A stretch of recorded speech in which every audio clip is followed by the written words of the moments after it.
নমস্কার। Spiritual bulletin চ্যানেলের সকল শ্রোতা ও দর্শককে জানাই সাদর সুস্বাগতম। আমরা বিভিন্ন সময়ে, বলতে গেলে রোজ, ভগবানের কাছে প্রার্থনা করছি, ঈশ্বরের কাছে কোনো না কোনো জিনিস চাইছি, প্রার্থনা করি আমার এই ইচ্ছা যেন পূরণ হয়, ওই ইচ্ছা যেন পূরণ হয়, ইত্যাদি ইত্যাদি। কিন্তু সবসময়ই যে সকল প্রার্থনা পূরণ হচ্ছে তেমনটা তো নয়। আবার যাদের প্রার্থনা পূরণ হচ্ছে না তারা বলছেন ঈশ্বর প্রার্থনায় কর্ণপাত করেন না, ঈশ্বরের কাছে যা চাই তা তিনি দেন না, ইত্যাদি ইত্যাদি কথা অনেকেই বলে থাকেন। কিন্তু জানতে হবে, শ্রীরামকৃষ্ণ বলছেন ঈশ্বরের কাছে কি চাইবে সেটাও জানতে হয়।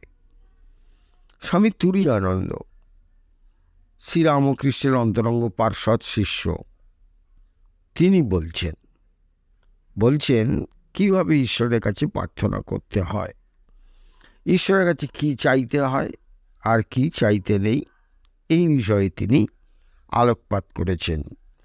স্বামী তুরীয়ানন্দ বলছেন, ঈশ্বরের কাছে প্রার্থনা করবে, প্রভু তোমায় যেন না ভুলি, এমন কাজ দিও না যাতে তোমায় ভুলে যাই, যেখানেই রাখো তোমায় যেন মনে থাকে, আর বলো না যে আমায় এই দাও আর ওই দিও না। এটা হলো সকাম প্রার্থনা। আমার এটা করতে ইচ্ছা করে, ওটা ইচ্ছা করে না, এতে কিন্তু আমি এসে পড়ল।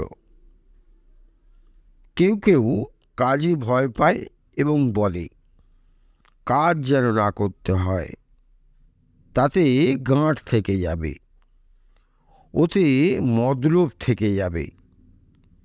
ঈশ্বরের কাছে ভক্তি প্রার্থনা করবে, আর তিনি যা করাবেন তার জন্য প্রস্তুত থাকতে হবে।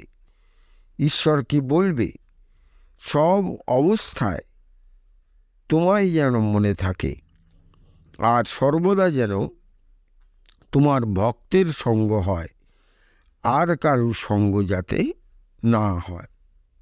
কি অসাধারণ প্রার্থনা আমরা ঈশ্বরের কাছে করব, সে বিষয়ে আলোকপাত করেছেন স্বামী তুরীয়ানন্দজি মহারাজ। আজকের আলোচনা যদি আপনাদের ভালো লাগে তাহলে অবশ্যই খুব বেশি বেশি করে লাইক, শেয়ার ও কমেন্টস করবেন। আর যারা এখনও আমাদের এই চ্যানেলটি সাবস্ক্রাইব করেননি তারা অবশ্যই চ্যানেলটি সাবস্ক্রাইব করে আমাদের পাশে থাকবেন।